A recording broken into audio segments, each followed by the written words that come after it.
मेरे प्रिय भाई और बहनों,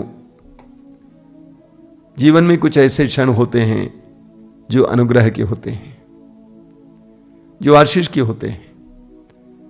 हमारे जीवन में कई ऐसे क्षण आते हैं जब हम लोग टूट जाते हैं, निराश हो जाते हैं, लेकिन प्रभु जानबूझकर हमें कुछ ऐसे क्षण देते हैं जहां पर हमारी आशाओं को और जगाया जाता है, हमारी उम्मीदों को जगाया जाता है। जब जब आप अपने हृदय और मन को प्रभु के लिए खोलते हैं, उन सारे क्षणों में प्रभु आपके जीवन में यही कार्य करते हैं। सुसमाचार में हम पढ़ते हैं उड़ाऊ पुत्र के बारे में कि वो होश में आया। ये प्रभु के अनुग्रह का क्षण था। कई दिनों से, कई महीनों से, शायद कई साल से वो काम कर रहा था, अपने पिता के भवन से दूर था, लेकिन एक ऐसा क्षण आया जब वो होश में आया। वो अनुग्रह का समय था। और मैं आपको बताना चाहता हूं, आप इस समय अनुग्रह के क्षण में हैं, आशीष के क्षण में हैं। हृदय को खुला रखिए, मन को खुला रखिए। धन्यवाद देता हूं इस सत्संग के लिए और इससे जुड़ने के लिए। हजारों भाई बहन इसके द्वारा कृपाएं प्राप्त कर रहे हैं। मैं जानता हूं, प्रभु को धन्यवाद देता हूं। सारा यश, सारी महिमा प्रभु को मिले। मेरे प्रिय भाई और बहनों, हम आज खजूर रविवार मनाते हैं। सारे संसार में सभी मसीही विश्वासी लोग आज के दिन को खजूर रविवार कहते हैं। चारों सुसमाचारों में खजूर रविवार के बारे में लिखा गया है। कुछ ही बातें ऐसी होती हैं जो चारों सुसमाचारों में हमें पढ़ने को मिलती हैं। उनमें से एक बात है खजूर रविवार का। हम सुसमाचारों में पढ़ते हैं कि प्रभु यीशु अपने दुखभोग से पहले जुलूस में लोगों के साथ बड़ी शान से यरूशलेम मंदिर में प्रवेश करते हैं। सबसे पहली बात यह है कि यरूशलेम मंदिर प्रभु यीशु के लिए कोई अनजान जगह नहीं थी। आप जानते हैं, प्रभु यीशु जब बालक थे उस समय उनके माँ बाप ने उनको मंदिर में चढ़ाया था। उस समय से लेकर एक अच्छे यहूदी दंपति के रूप में उनके माँ बाप ने उनको कई बार यरूशलेम मंदिर में लाए। हर यहूदी को यरूशलेम मंदिर में हर वर्ष आना था, विशेष करके विशेष त्योहारों के अवसर पर। बड़े आनंद के साथ लोग घर से निकल पड़ते थे यरूशलेम मंदिर के लिए, और प्रभु यीशु बार बार यरूशलेम मंदिर जाया करते थे। समाचार में हम पढ़ते हैं कि जब वो 12 वर्ष की उम्र के थे, वे यरूशलेम मंदिर में खो जाते हैं और पाए जाते हैं। उनके माँ बाप उनको ढूंढकर यरूशलेम मंदिर में आ जाते हैं और उन्होंने देखा कि वह शास्त्रियों के बीच में बैठकर वार्तालाप कर रहे थे, वाद विवाद कर रहे थे। जब मरियम ने कहा कि बेटा तुमने हमारे साथ ऐसा क्यों किया, तुम्हारे पिता और मैं बड़ा व्याकुल होकर तुम्हें ढूंढ रहे थे, तो प्रभु ने क्या कहा कि आपको नहीं मालूम था कि मैं अपने पिता के भवन में होऊंगा। तो यरूशलेम मंदिर को प्रभु यीशु ने अपने बालकपन से ही, बचपन से ही अपने पिता का भवन समझा था। तो प्रभु यीशु यरूशलेम मंदिर से जुड़े थे। उसके बाद भी बार बार यीशु यरूशलेम मंदिर आते थे। उनके सुसमाचार की घोषणा का कार्य के समय प्रभु यीशु बार बार यरूशलेम मंदिर आते थे। सुसमाचार में हम पढ़ेंगे कि प्रभु यीशु यरूशलेम मंदिर में शिक्षा देते थे। सुसमाचार में हम पढ़ते हैं कि प्रभु यीशु जैतून पहाड़ पर रात बिताते थे और उसके बाद यरूशलेम मंदिर आते थे और लोगों को शिक्षा सुनाते थे और लोग बड़ी चाव से वचन सुनते थे। हालांकि नाजरत से यरूशलेम मंदिर करीब 100 किलोमीटर की दूरी में है, तब भी वे बार बार यरूशलेम मंदिर आते थे और आसपास की जगहों में सुसमाचार सुनाया करते थे। पूरे यहूदिया में, समारिया में और गलीलिया में भी जहां वे रहते थे, सुसमाचार सुनाया करते थे। लेकिन इस बार आज के दिन या खजूर रविवार को हम पढ़ते हैं कि प्रभु यीशु जैतून पहाड़ की घाटी से जुलूस में लोगों के साथ यरूशलेम मंदिर की ओर जाते हैं। लोग बड़े उत्साह के साथ अपने बाह्य वस्त्रों को, चादरों को रास्ते पे बिछा देते हैं। हाथों में जैतून की डालियां या खजूर की डालियां लेकर हिला हिला कर यीशु का स्वागत करते हैं और वे बोलते जाते हैं, दाऊद के पुत्र को होसन्ना। प्रभु यीशु को दाऊद का पुत्र कहा गया है क्योंकि प्रभु यीशु दाऊद के घराने में उत्पन्न हुए, जन्म लिए। राजा दाऊद इस्राएल का सबसे यशस्वी राजा दाऊद का पुत्र कहा गया है। हम पढ़ेंगे कि जब स्वर्गदूत गब्रिएल माँ मरियम के पास आया और माँ मरियम से यीशु के जन्म के बारे में बताया, तो स्वर्गदूत ने कहा कि प्रभु परमेश्वर उन्हें अपने पिता दाऊद का सिंहासन प्रदान करेगा। तो प्रभु यीशु दाऊद के घराने में, दाऊद के वंश में जन्मे। इसीलिए आप सुसमाचारों में पढ़ेंगे कई लोग यीशु का संबोधन करते हैं। लूकस के सुसमाचार के अध्याय 18 में आप पढ़ेंगे, वो अंधा भिखारी यीशु को हे यीशु दाऊद के पुत्र मुझ पर दया कर कह के पुकारता है। यीशु को दाऊद का पुत्र कहा गया है, दाऊद के वंश का। आगे लोग चिल्ला रहे थे होसन्ना होसन्ना होसन्ना, और आज के दिन गिरजाघरों में भी यही गाया जाएगा होसन्ना होसन्ना। होसन्ना का मतलब क्या है? होसन्ना इब्रानी भाषा के दो शब्दों से बना हुआ है। एक शब्द है याशा और दूसरा शब्द है आना। याशा का मतलब है उद्धार कर, बचाओ। आना का मतलब है विनती करते हैं, यानी हम विनती करते हैं कि हमें बचाओ, हम विनती करते हैं कि हमारा उद्धार कर। बड़े मजे की बात है, लोग बिना जाने कि जिससे ये कह रहे हैं वह उद्धार करता है कहते जा रहे थे। प्रभु यीशु संसार का उद्धार करता है, मुक्तिदाता है, और वे पुकारते जा रहे थे होसन्ना होसन्ना, अर्थात हमें बचाओ हमें बचाओ, हम विनती करते हैं हमें बचाओ। इस तरह जुलूस में वे जैतून पहाड़ की घाटी से यरूशलेम मंदिर की ओर जाते हैं। जब यरूशलेम मंदिर में पहुंच जाते हैं और चिल्ला चिल्ला कर ये बोलते जा रहे हैं होसन्ना होसन्ना दाऊद के पुत्र को होसन्ना, यरूशलेम मंदिर के पुरोहित बाहर आए और वे फटकारने लगे। यीशु से कहे इनको रोकिए, ये मंदिर परिसर है, इनको चिल्लाने मत दीजिए। बहुत बड़ा पाखंड था। हालांकि वे कह रहे थे कि इस मंदिर परिसर में ऐसे चिल्लाने मत दीजिए, उसी मंदिर परिसर को इन यहूदी गुरुओं ने, पुरोहितों ने बाजार बना रखा था। प्रभु यीशु ने कहा यदि इनको रोकेंगे तो यहां पर जो पत्थर पड़े हैं वे ईश्वर की महिमा करेंगे, ईश्वर की स्तुति करेंगे। और मंदिर में प्रवेश करने के बाद इस बार वचन में लिखा हुआ है कि प्रभु यीशु अपने पिता के प्रति उत्साह से भर गए, उत्साह से भर गए और वे पीड़ित हुए। उनके अंदर पीड़ा जग गई कि मेरे पिता के भवन को, मैंने आपसे कहा कि 12 साल की उम्र में उसने अपनी मां से कहा था ये मेरे पिता का भवन है, मेरे पिता के भवन को आप लोगों ने लुटेरों का अड्डा बना दिया। लिखा है कि मेरा भवन प्रार्थना का भवन होगा और आप लोगों ने इसको लुटेरों का अड्डा बना दिया है। प्रभु यीशु ने वहां पर बिक्री करने वाले सारे लोगों को भगाया, चिड़ियों को, जानवरों को, सबको भगा दिया। यरूशलेम मंदिर के परिसर को बाजार बना रखा था पुरोहितों ने। आप जानते हैं यरूशलेम मंदिर में कई प्रकार की चढ़ावे चढ़ाए जाते थे, बलिदान चढ़ाए जाते थे।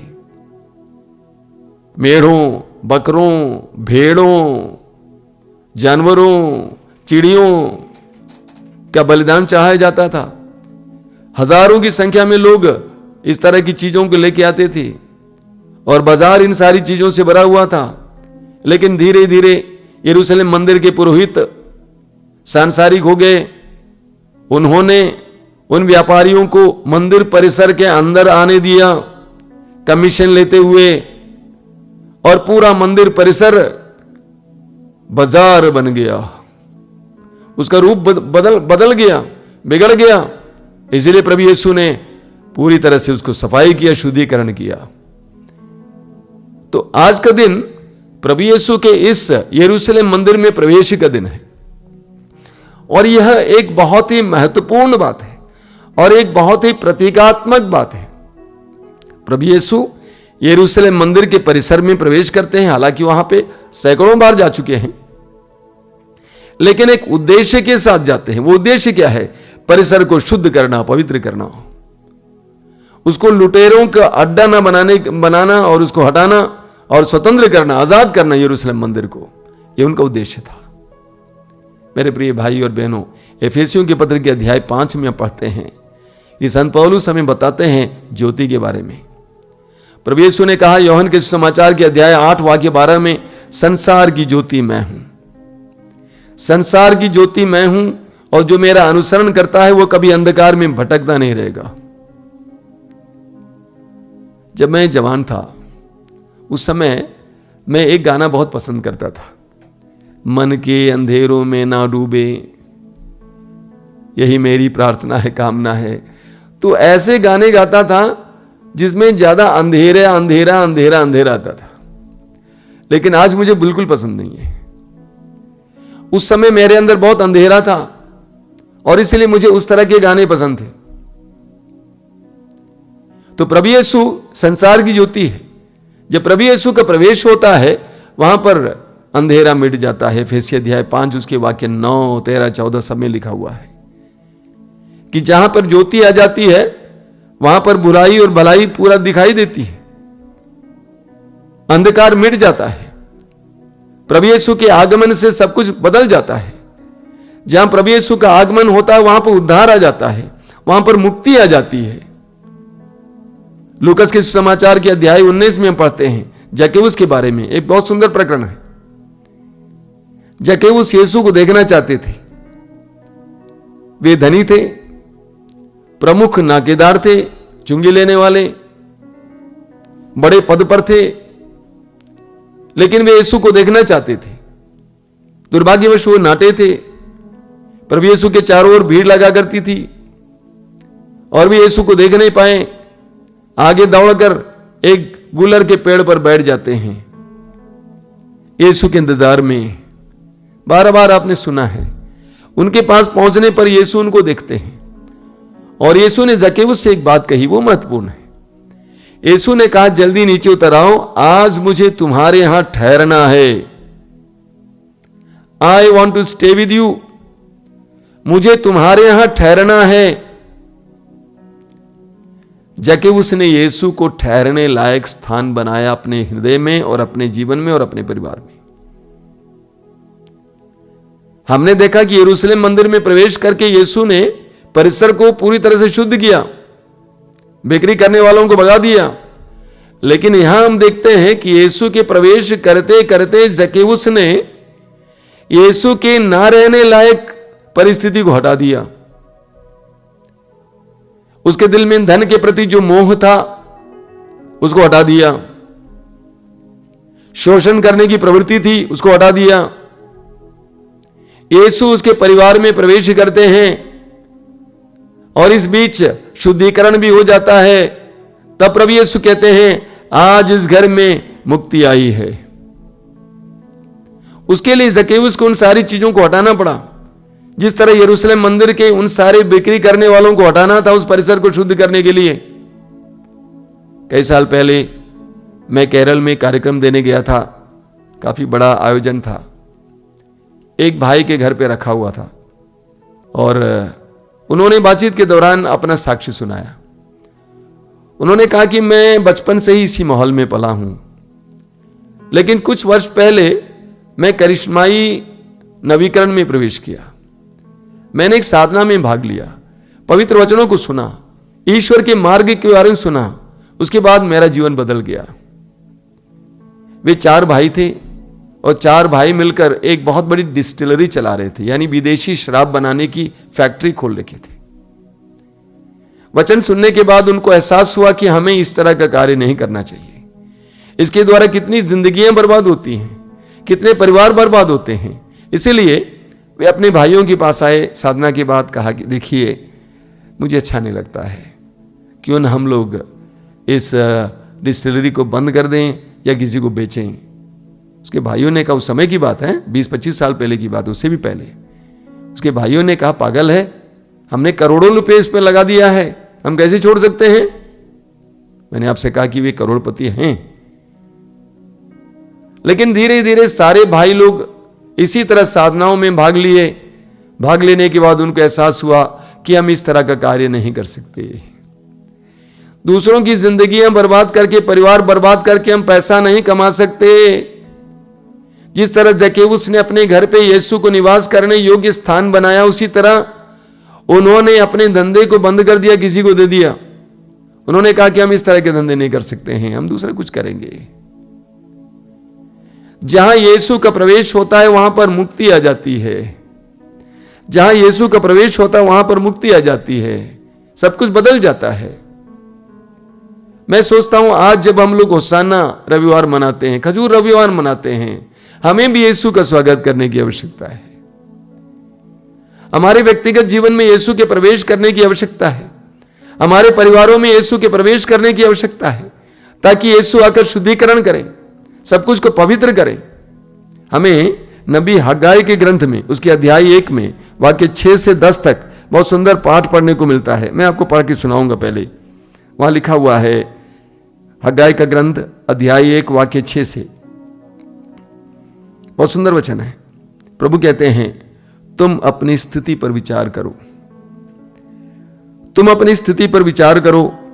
तुमने बहुत बोया किंतु कम लूटते हो, तुमने बहुत बोया किंतु कम लूटते हो। तुम खाते तो हो किंतु तुम्हें तृप्ति नहीं मिलती, तुम पीते हो किंतु तुम्हारी प्यास नहीं बुझती, तुम कपड़े पहनते हो किंतु तुम्हारा शरीर गर्म नहीं रहता। मजदूर अपना वेतन तो पाता है किंतु उसे छेद वाली थैली में रखता है। प्रभु कहते हैं, विश्वमंडल का प्रभु ये कहता है, तुम अपनी स्थिति पर विचार करो। बहुत सुंदर है, अपनी स्थिति पर विचार करो। तुम बहुत बोते हो, कम लूटते हो, तुम खाते हो, तृप्ति नहीं मिलती है, पीते हो, प्यास नहीं बुझती है, कपड़े पहनते हो लेकिन तुम्हें गर्मी नहीं मिलती है, मेहनत करते हो लेकिन वेतन ऐसे झोले में डालते हो जिसके छेद हैं। ऐसा क्यों? प्रभु कहते हैं, क्योंकि मेरा मंदिर ध्वस्त पड़ा हुआ है। प्रभु यीशु ने यरूशलेम मंदिर में प्रवेश किया, मंदिर के परिसर में प्रवेश किया और उसको शुद्ध किया। वही प्रभु आज कह रहे हैं कि मेरा मंदिर ध्वस्त पड़ा हुआ है, इसलिए तुम्हारे जीवन में सफलता नहीं होती है, तुम्हें तसल्ली नहीं मिलती है, तुम चैन से जी नहीं पाते, तुम्हें संतुष्टि संतृप्ति नहीं मिलती है, परिश्रम करते हो लेकिन पारिश्रमिक नहीं मिलती है, मेहनत करते हो लेकिन फल नहीं मिलता है, क्योंकि मेरा मंदिर टूटा फूटा पड़ा है। उस समय ये यरूशलेम मंदिर की बात थी, क्योंकि यरूशलेम मंदिर टूटा फूटा पड़ा था। प्रभु कहते हैं, उसको बनवाओ, तब तुम आश्वस्त होगे, तब तुम आश्वस्त होगे और तुम्हारी उम्मीद के अनुसार होगा। मंदिर बनवाओ। आज मंदिर का मतलब क्या है? कोरिन्थियों के पहले पत्र के अध्याय 3 उसके वाक्य 16 में संत पौलुस कहते हैं कि आप नहीं जानते, आप ही ईश्वर के मंदिर हैं, आप ईश्वर के मंदिर हैं और ईश्वर का आत्मा आप में निवास करता है। मेरे भाई मेरी बहन, आप और मैं ईश्वर के मंदिर हैं। ईश्वर ने हमें हमारी माताओं के गर्भ में इतने प्रेम से बुना बनाया है और उसका मुख्य स्थान ग्रहण करने योग्य एकमात्र व्यक्ति है तो वो ईश्वर है, प्रभु है। उसकी क्या दशा है? कोरिन्थियों के पहले पत्र के अध्याय 6 वाक्य 19 में प्रभु संत पौलुस कहते हैं कि आप नहीं जानते कि आपका शरीर ईश्वर का मंदिर है। आप ईश्वर के मंदिर है, आपका शरीर ईश्वर का मंदिर है, लेकिन उसकी क्या स्थिति है? प्रभु कहते हैं ध्वस्त पड़ा हुआ है, गंदा पड़ा हुआ है, चोरों का लुटेरों का अड्डा बन गया है, हर तरह की बुराई का कारण बन गया है, केंद्र बन गया है। प्रभु कहते हैं उस मंदिर को साफ करो, उस मंदिर को बनवाओ। जब उस मंदिर को तुम बनाओगे, साफ करोगे, तब तुम्हारे जीवन में संतृप्ति आएगी, खुशी आएगी। बोलिए हालेलुया, हालेलुया, हालेलुया, हालेलुया। मेरे प्रिय भाई और बहनों, आज हम जब खजूर रविवार मनाते हैं, यरूशलेम मंदिर में प्रभु यीशु के प्रवेश का त्योहार मनाते हैं, इस बात को याद करना, प्रभु यीशु उस समय वहां उस यरूशलेम मंदिर में क्या के लिए आए थे? उसको शुद्ध करने के लिए, उसको स्वतंत्र करने के लिए, उसको ईश्वर का निवास स्थान बनाने के लिए, उसकी खोई हुई गरिमा को वापस लाने के लिए, उसकी खोई हुई महिमा को वापस लाने के लिए। आज मुझे लगता है यीशु को हमारे जीवन में प्रवेश करने की जरूरत है। जब यीशु हमारे जीवन में प्रवेश करते हैं, हमारी जिंदगी बदल जाती है। मैं ऐसे कई शराबियों को जानता हूं जो पहले शराबी थे, कैसा कैसा कपड़ा पहनते थे, कैसे कैसे बात करते थे। एक बार की बात है, नागपुर में एक सभा चल रही थी और सभा में कुछ आगे एक परिवार बैठा हुआ था जिसको मैं जानता था। वो परिवार, वो मालिक, परिवार का मालिक बहुत बड़ा शराबी था। आश्रम में एक साधना में आए थे वे लोग, और पितरात्मा के अभिषेक की साधना में वो पूरी तरह स्वतंत्र हो गए। तो उनके बारे में मैं सभा में बोल रहा था। उसके बाद मैं नीचे उतर रहा था, तब तक एक दूसरे भाई आए दौड़ते हुए, मुझसे कहा कि मुझे देखिए। मैंने कहा देख रहा हूं, बोलिए आपने मेरे विषय में क्यों नहीं बताया? मैंने कहा क्या बात है? मेरा चेहरा देख रहे? मैंने कहा देख रहा हूं। लाल है ना? हाँ। मैंने कहा लाल है। मैं बहुत बड़ा शराबी था, बहुत बड़ा शराबी था, लेकिन आज प्रभु ने मुझे छुड़ाया है। हम आपके यहां साधना में आए, आंतरिक चंगाई की साधना में, उसके बाद आज तक मैंने एक बूंद शराब नहीं पिया है। वही इंसान, वही शरीर जो शराब के नशे में लिप्त था, जिसने परिवार को बर्बाद किया था, जिसके मुंह से गालियां निकलती थी, जिसके आंखों से गंदगी निकलती थी, जो लुटेरों का अड्डा था, वह आज क्या बन गया है। एक बार आश्रम में, अभी 2-3 सप्ताह पहले की बात है, मिस्सा के बाद मैं बाहर आ रहा था, तो प्रतिदिन के मिस्सा में करीब 20, 25, 30 लोग आते हैं जो विश्वासी हैं, मसीही नहीं है। एक भाई जिसको मैं जानता हूं बहुत बड़ा शराबी था, तो उस मिस्सा में मैंने पता नहीं कोई ऐसी बात कह दी और वो मेरे साथ चलने लगे। कह रहे हैं कि स्वामी जी जानते हैं अब मैं क्या था, आप जानते हैं मुझे। कहा कि अभी 7:45 बज रहा है, इस समय तक मैं एक बोतल खत्म किया करता था, दिन भर मैं पीता था, लेकिन हाँ प्रभु, आहो प्रभु, ऐसे उसने कहा, आहो प्रभु तू कितना महान है, तूने मुझे गंदगी से बाहर लाया। मेरे गांव के लोग मुझसे पूछते हैं कि तुम कहां जाते हो बताओ। मेरी उम्र के मेरे साथ शराब पीने वाले सभी चल बसे, लेकिन मैं जिंदा हूं सिर्फ प्रभु के कारण। बोलिए हालेलुया, हालेलुया, हालेलुया, हालेलुया। ऐसे मैं कितनी नारियों को जानता हूं। एक नारी को मैं जानता हूं जो कई साल पहले आश्रम आई थी, सरकारी काम कर रही हैं, उसके पति भी सरकारी काम कर रहे हैं।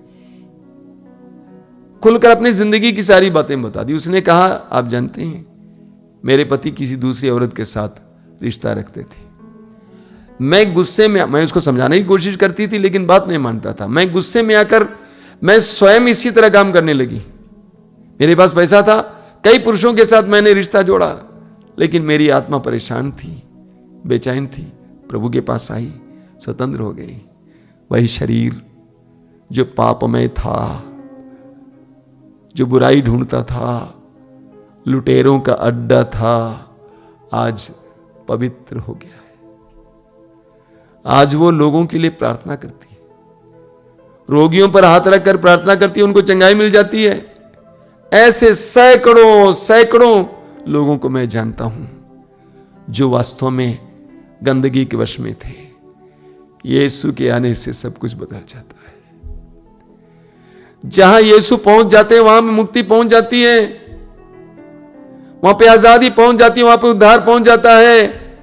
यीशु के आगमन से सब कुछ बदल जाता है। शायद मैंने कई बार आपको सुनाया उस नारी के बारे में जो प्रभु से बोला करती थी, हे प्रभु मेरे परिवार में आइए, मेरे जीवन में आइए। उसका पति शराबी था, 2 बेटे घर से बाहर चले गए थे दूर, और परिवार घर पे वापस नहीं आते थे। वो नारी बहुत गरीब थी, प्रार्थना करती थी, प्रभु तू मेरे परिवार में आ जाओ, मेरे परिवार में आओ। एक दिन वो घर झाड़ रही थी, उसको खटखटाने की आवाज सुनाई दी। उसने जाकर दरवाजा खोला, किसी को नहीं देखा उसने। फिर आकर काम जारी रखी। फिर खटखटाने की आवाज, फिर गई, फिर खोली दरवाजा, कोई नहीं दिखाई दे रहा है। कुछ समय के बाद यीशु स्वयं उस कमरे में आ जाते हैं, पूछते हैं तुम मुझे बुला रही थी, मैं तुमको क्या दूं, तुम क्या चाहती हो? उसने कहा, प्रभु मुझे आप चाहिए, मुझे आप चाहिए। कुछ देर के बाद प्रभु गायब होते हैं, ओझल होते हैं। उस समय से उसके घर पे परिवर्तन पर परिवर्तन आने लगा। उसका शराबी पति शराब छोड़ देता है। 2 बेटे जो घर से चले गए थे, वे दोनों बेटे घर वापस आ जाते हैं। उसके परिवार में उद्धार आ जाता है। अब जब मैं आपसे बोल रहा हूं, मैं जानता हूं कि आप मुझे बताना चाहेंगे कि आपके परिवार में भी क्या हुआ था, कैसे हैं आज आप। एक बहन ने फोन करके कहा कि मेरे मायके में मेरे भाई बहन हैं, इतने झगड़ते थे कि पुलिस को आना पड़ा। और उस बहन ने उनसे कहा कि भैया आप झगड़ना बंद करो, चलो कम से कम एक काम करो, हर रविवार को बनारस से जो सत्संग आता है उसको सुनो। और उस दिन से उसके मायके के उसके भाई बहन सत्संग में भाग लेना शुरू किए। एक जबरदस्त साक्ष्य। उस बहन ने फोन करके कहा, विश्वास करेंगे, आज जहां पर झगड़ा होता था, पुलिस बुलाई जाती थी, आज वहां एक थाली में लोग खाना खा रहे हैं। बोलिए हालेलुया, हालेलुया, हालेलुया। यीशु के यरूशलेम मंदिर में प्रवेश करने से यरूशलेम मंदिर शुद्ध हुआ, पवित्र हुआ। यीशु के हमारे मंदिर में प्रवेश करने से हम भी शुद्ध हो जाएंगे। आज जब हम लोग खजूर रविवार मनाते हैं, यीशु से प्रार्थना करेंगे, हे यीशु मेरे जीवन में भी आइए। ये मेरा शरीर, ये मेरा जीवन, ये मेरा मन लुटेरों का अड्डा बन गया है यरूशलेम मंदिर की तरह। हमारे परिवार में आइए। ये हमारा परिवार जो तेरा मंदिर होना चाहिए था, लुटेरों का अड्डा बन गया है। शुद्ध करने आइए यीशु, शुद्ध करने आइए। आज प्रार्थना करना, हृदय खोल कर प्रार्थना करना। इस त्योहार को यूं ही बीतने नहीं देना। हो सके तो इस प्रवचन को बार बार सुनना और सुनकर यीशु को अपने जीवन में स्वागत करना। यीशु आपके जीवन को बदल देंगे। जहां यीशु का प्रवेश होता है वहां प्रकाश पहुंचता है। चाहे यीशु का प्रवेश होता है वहां पर मुक्ति आ जाती है। आइए हम प्रार्थना करें। धन्यवाद यीशु, इस महान त्योहार के लिए धन्यवाद। तेरे यरूशलेम मंदिर में इस तरह के प्रवेश के लिए धन्यवाद। आज हम तुझे अपने घर में, परिवार में स्वागत करना चाहते हैं। सुसमाचार में हम पढ़ते हैं, जके उसने यीशु को बड़े आनंद के साथ अपने घर पे स्वागत किया।